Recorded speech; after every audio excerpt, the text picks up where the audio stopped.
My husband betrayed me with his work wife, but he doesn't know that I know. I've been letting him think everything is fine, when in reality, I'm building my dream life behind his back and ruining his. My husband and I had been together for 9 years when his female coworker's husband, let's call him John, messaged me. He was heartbroken, and he thought I ought to know. My husband had been sleeping with his work wife, and John had receipts. I felt so stupid, especially because I'd always ignored my friends warning me that a work wife was a red flag. On top of that, she had met me and was extremely nice and even doted on our 6-year-old daughter. I remember asking John what he wanted to do when he texted me, and he said he wanted to meet. I agreed, and the meeting went very unexpectedly. The only thing I planned was discussing the situation at hand, but before I knew it, I found myself breaking down. I told him I'm currently not working. After the pandemic, I lost my job, and now because of this terrible economy, I haven't been able to find a job. I cried a lot to him, saying I've been studying so hard these past few years because I really wanted to be a hardworking, motivated woman for my husband, and he just spat it back in my face. But I can't even divorce him, because if I do it, I have no money to provide for my daughter. If that happens, the courts will give our daughter to him because I don't have any money to my name. And I know him. He wouldn't let me see her. I cried while saying all of this.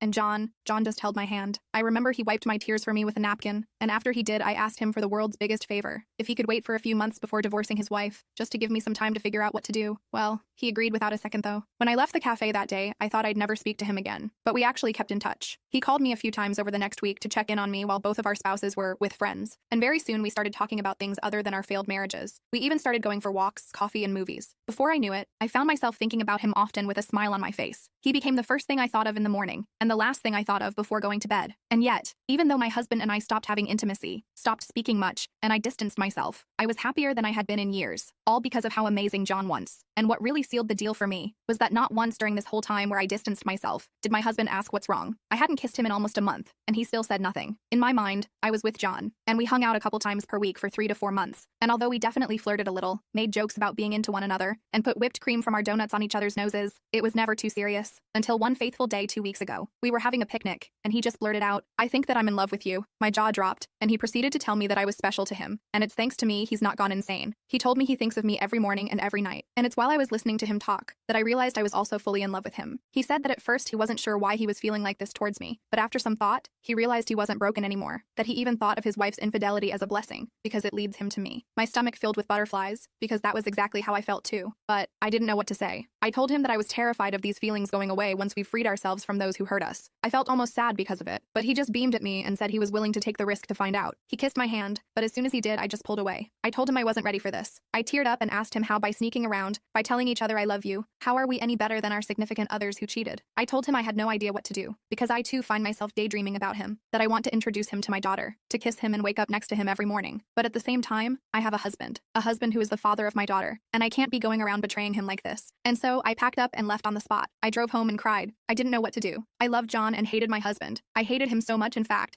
that in one single moment I realized I was more than ready to confront him. But then, right as I finally felt strong enough to do so, John messaged me. He asked me to meet him in our favorite park, saying he had a special surprise for me. I remember feeling so guilty about it, but I couldn't stop myself. I made an excuse to my husband saying I was going to get physiotherapy for my back pain. He flat-out ignored me. I was at the park 20 minutes later, and that's where I saw John in a light I had never seen him in. He was standing there in a suit that looked so good on him. He had a bouquet of my favorite flowers, a takeout coffee, and even a chocolate cake he baked from scratch just for me. He told me he was done playing games. He wanted me. He wanted me bad, and I knew I wanted him too. I remember wanting to kiss him, and then I saw him start to walk towards me. And the closer he got to me, the more my brain went into panic mode. And it's only when he was face to face with me that I finally made my decision. I decided to just hug him and accept the flowers. I chickened out. I just stood there blushing as he told me he loved me. When he said that, it took every ounce of my strength not to just say FK everything and jump into his arms. He is so lovely. When I got home, my husband had already picked up our daughter, and they were just joking around and having fun. I felt so much sadness and pure horror building up inside me. What am I doing? What are we doing? All of us? The guilt washed over me seeing my daughter's happy face playing around with her food. I couldn't take it. My husband and the other woman haven't texted this month, and they haven't met either, or at least as far as John and I know. Of course, they work together,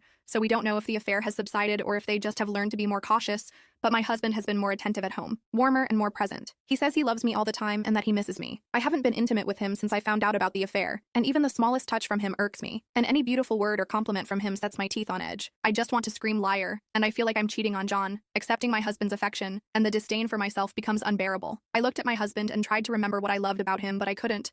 All I could see was his text to her about how great the last time was and what he wanted to do to her next. All the things he once said he wanted to do and did to me that made me feel so special. I tried to think harder about the love, but I only saw John's face. I felt immense rage and hatred towards my husband, but also myself and John. I couldn't control my feelings of anger and resentment and guilt, so I wrote John a long text telling him all this and more. He tried to call me, but I couldn't answer him. My heart was swollen in my throat. I told my husband that I wanted to sleep in my daughter's room tonight, something I've been doing a lot since this all started. I cried all night watching her beautiful face so peaceful and happy. This morning John called me again and we talked for over an hour. He was very subdued and I heard the fear in his voice. He told me that he respected my wishes to take a break from each other, but also to remember that even when I was at my weakest, I still knew exactly what I wanted, and that I chose to stay to secure a future for myself and my daughter. You're too close now to your goal just to stumble and fall. He said he loved me, and that he never felt like this before, and that he will wait. I cried for a good hour afterward, already missing his voice. I know that my marriage is unsalvageable, and that I'm doing the right thing, leaving it even with the nagging feeling of guilt that's simmering beneath the surface, boiling over every now and then waking me up at night, but I need to do this alone now. Update 2. John's mom is sick. She lives in another city about 7 to 8 hours drive away. John went to visit her and he texted me before going. He apologized for texting me because we weren't supposed to keep in touch anymore,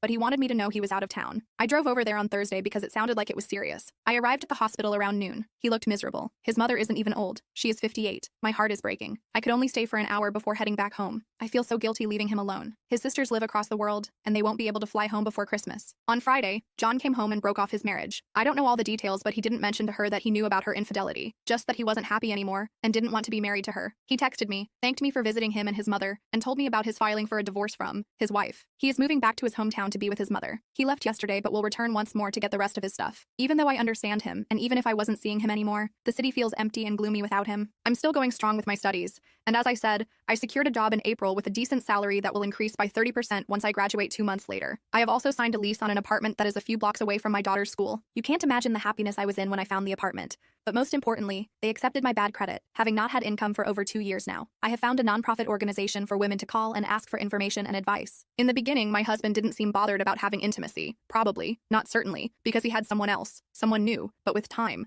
he started to show me affection again, trying to get intimate with me. I avoided him like the plague. He never pressured me, but he was getting upset, and I felt him getting frustrated. His affair had died out by then, or maybe it wasn't as fun and exciting for them. I don't know. I'm not an expert on affairs. For over 2 months now, he has been trying to open the subject of our non-existent intimacy life, but I just told him that I didn't have a drive, or that I was busy, this being the last year of my studies. I have been able to keep him at bay, and while my explanations and excuses weren't making him happy, they were good enough to keep him away until about a week ago, when he wanted to discuss this seriously. I told him again that I was busy and that my SX drive was very low. It is. He said that it wasn't just the intimacy. We had no intimacy. He barely is allowed to be near me. I never talk to him anymore. Like I don't make an effort anymore. I asked him if we could just wait until after the holidays because I'm too busy. He then said something that triggered every nerve in my body. Something like it is not healthy for marriage when one partner neglects the other, because then you start looking somewhere else. I just said that it wasn't true because he started sleeping way before I started neglecting him. He was in total shock. First, he tried to know more. Maybe he misheard me. Then he started to deny it, then made excuses, then started apologizing, then asked for details and what my plans were. When I told him about getting a job and an apartment, he pleaded and tried to hold me. This past week, he's tried to talk to me every day, and I have been calm with him. He had so many questions. Why didn't I tell him before? At least he could have explained. She meant nothing to him. The relationship ended. He had no feelings for her. It was just physical. He loved me and nobody else. Think about our daughter. He regretted what he did, and that's why he ended it. Why was I not more upset? I told him that I had mourned us for a year and that I was over it now. He still thought this was unfair because this is all new to him. I told him about my job and my new place and asked him to be patient with me, think about our daughter, and put her first in whatever is coming. He was so angry by that and told me that if I had thought about our daughter for a second, I would have confronted him there. Be honest. We could have tried to fix it with therapy and some effort because he never loved anyone like he does me, and he would drop everything else to try and make it right with me. But I chose secrecy, plotting and planning my life without him while pretending everything was fine. I started crying and begged him that, however angry he was with me, not to take it out in a way that affected our daughter. I told him that I did all of this for her. I didn't want her to see us fight. I didn't want to leave without having the means to offer her a good life. Now he is so angry with me all the time. He barely looks my way. He is still sweet with our daughter though, and that is comforting. I sleep in my daughter's room most nights. I never meant for it to blow up this soon, but you can spend your whole time planning and preparing the perfect exit, but life has never been predictable. I don't regret my outburst. Maybe it was time anyway. I will continue communicating with him about the importance of staying civil to each other. He is angry now, and he feels cheated and deceived, and I get all that, but I need him to put aside the hurt and think of our daughter, just like I did. And just like I did, he will get over the pain in time. Edit. John is in the process of divorce too. He has moved back to his hometown because his mother is very ill. I'm afraid his sisters live in Australia,